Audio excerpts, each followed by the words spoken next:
My name is Blake Wandresh. I'm going to be talking to you about the physician shortage in rural Appalachia. Appalachia is a region that spans a number of states, has been heavily affected by deindustrialization. There's a shortage of healthcare providers in the area and a great deal of symbolic violence against the population. Here's a video by remote area medical. It's 5 a.m. on a Friday morning. Nearly medical 1,500 people have been lining up for the past 24 hours in the parking lot of the Wise County Fairgrounds in Southwest Virginia. Are you sure with your number? But they aren't here for a summertime fair. What are you doing here? I've come to get my dentures.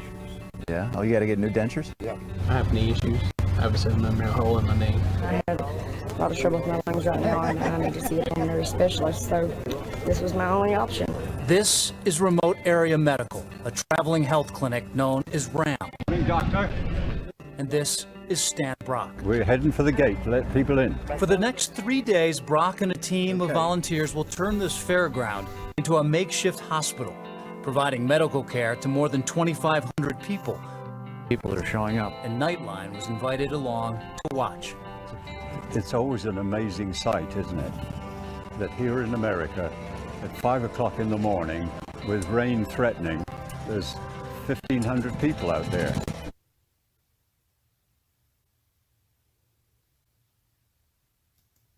Couple statistics to put this problem in context. Note the shortage of healthcare providers, and here's another video by the AMC. Sooner or later, everybody needs to see a doctor, and whether you need to do that for preventive care, as most children and young adults do to keep yourself healthy, or whether it means that you've got a more serious event, you need to see a physician, and you don't want to have to wait to do that. And more importantly, the longer you wait, sometimes the worse that condition will be.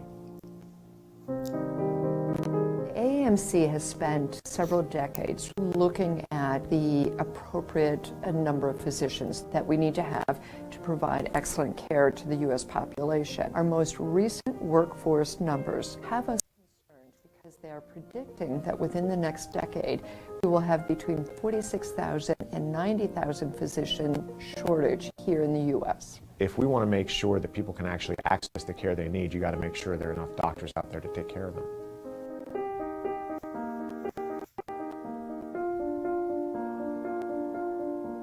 We have a population over 65 and over 75 especially that's growing with 3, 4, 5 multiple chronic illnesses. The U.S. Census tells us that the number of individuals who are going to be older than 65 will grow 46%. Individuals older than 65 tend to need more physician care. Those people are going to really need a lot of services. We see this as a problem across the board, but from a quantitative standpoint, bigger shortages will in fact be in the specialties other than primary care.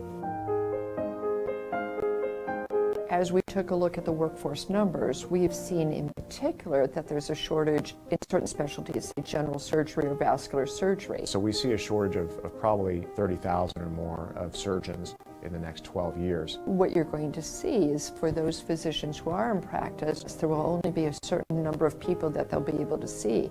So that will put tremendous stress on the system.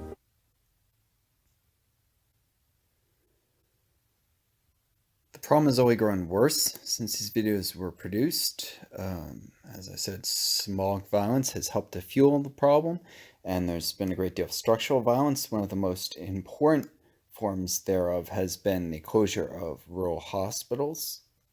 21% of rural hospitals are high risk of closure, and over 100 have closed. 106 in 9 years between 2010 and 2019. In fact, that number has grown this year. They're likely to accelerate in the future. 30 million Americans now don't live within an hour of trauma care.